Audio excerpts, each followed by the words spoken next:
Hey everybody, happy Sunday. Thanks for joining me in the card closet for another episode. Today, I want to show you these new tobacco one-touches that I got. But first of all, let's start off with our mystery card of the day. I'll give you some clues and let's see if you can figure out who it is. Oh, and before I begin, I also want to just make a quick reminder that I am doing a 750 subscriber contest. And at this time, I have 5 entries. So chances are looking good if you want to get an entry in. And that will end in 13 days. So the Saturday after Mother's Day.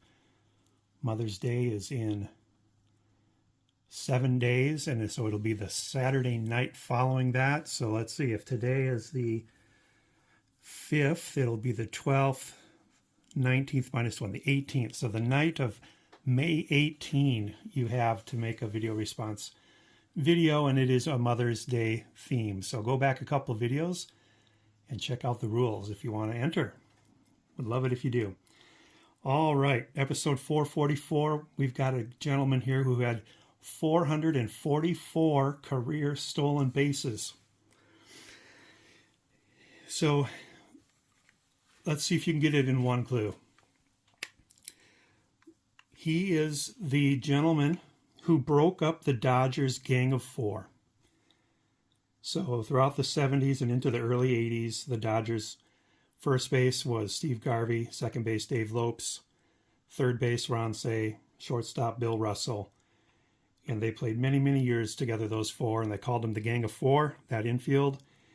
And this guy is the guy who came in and became the starter in place of Davey Lopes at second base, and thus broke up the Gang of Four. His rookie card, he had 3 rookie cards.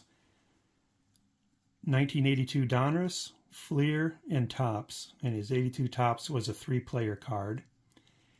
He only played in 31 games in 1981, but he did receive a World Series ring, appearing in 2 World Series games for the Dodgers in 1981 with only 1 plate appearance. In 1982, he was the National League Rookie of the Year. He played a number of years for the Dodgers, was a fan favorite, 5-time All-Star, and a Silver Slugger Award winner at second base. In 1988, he won another World Series with the Dodgers, this time getting regular playing time. And then the next year, he went to the New York Yankees, where he played a couple years and had a couple more good years. And then he played 3 more seasons after the Yankees that were very unsuccessful years, injury-riddled years. And he was done at age 34, unfortunately. What ended up getting him was a bruised heel that he had surgery on, and he was never able to come back to the big leagues following that surgery. Another thing he's known for is his bad defense. He was plagued by periods of being error-prone and call it the yips or whatever you want to call it. He just went through phases where he could not throw the ball to first base. After he retired, he became a black belt in karate. He was also a kickboxer and owned a martial arts studio. This is his 1983 Topps card, my favorite card. He broke up the Gang of Four, Steve Sax.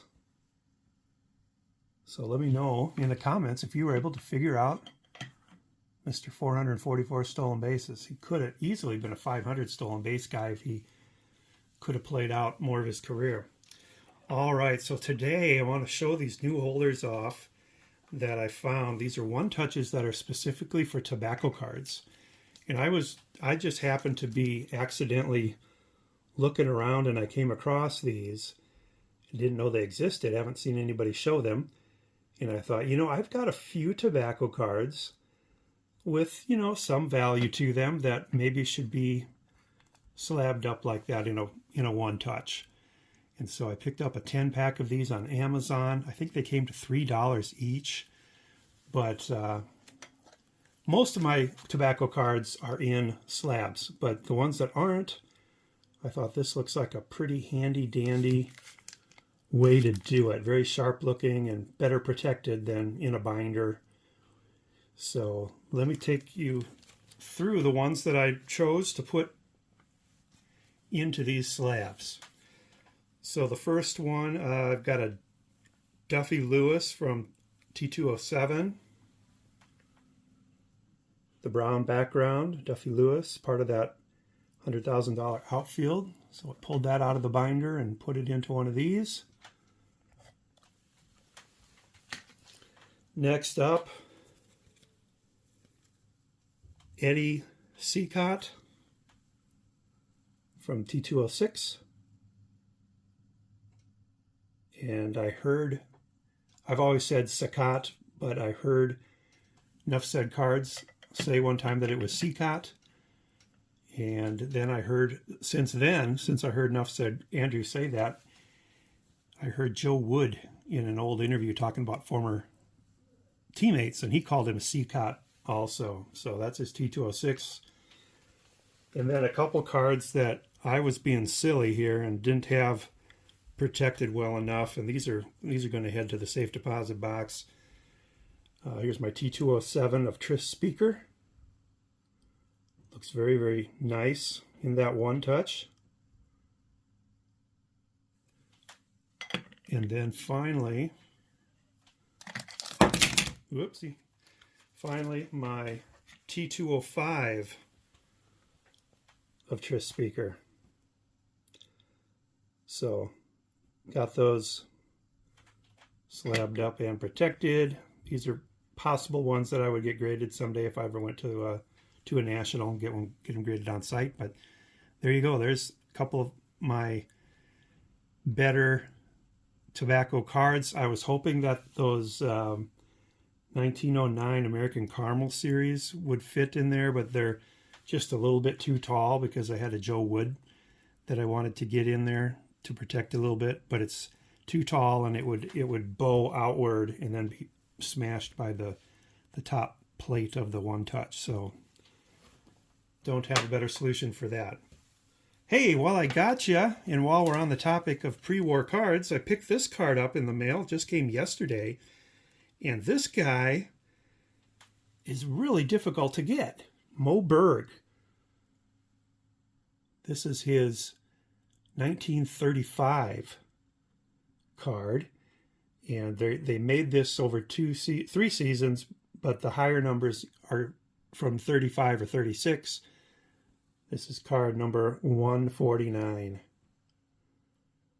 So we know it's either 1935 or 1936, but I'm going to call it 1935 because I'm trying to get a Red Sox career run of Moe Berg put together, and I've got his national chicle for 1936.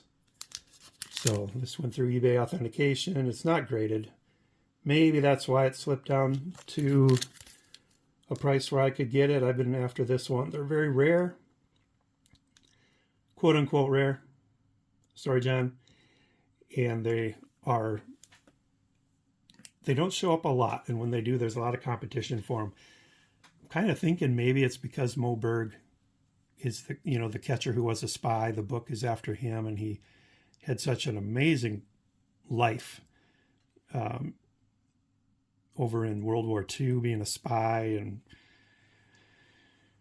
getting together with some physicists from Germany and trying to figure out if they have the atomic bomb or not. I did a video on him a couple of years back, giving all the details, but yeah, very interesting guy. So Moe Berg, glad to put that one in. I do now have his full Red Sox team run, career run of Red Sox cards, unless I want to go for those blankets. He does have a 1937 blanket, which I don't have. I'm not sure if I want to go for that blanket yet or not, but I just thought of something. This card, if I wanted to slab it up, left to right it would fit, top to bottom. It's going to be short and could potentially rattle up and down a little bit, but I don't think they make one touches for these. So we'll see. And hey, while I got your attention and we're talking old cards, this one came in. This is a 1960 Stan Musial. Not pre-war, but definitely vintage. Picked up a nice example of that. He's one of the 4 vintage players, Golden Era players, if you will, that I'm after. And he is the cheapest compared to Mays and compared to Hank Aaron and compared to Warren Spahn. You can get a lot more Musial for the money. And so I can get a little higher grade on him, but really liking that card. Looks sharp. He didn't have a full run of Topps cards in his career, a lot of gaps. And I think I've got a couple to go for Stan the Man. So that's all I've got for you. Thanks for watching, everybody. Hope you have a great week coming up. And don't forget, I've got that contest running. Would love to see you participate. Thanks, everybody. Talk to you later. Bye now.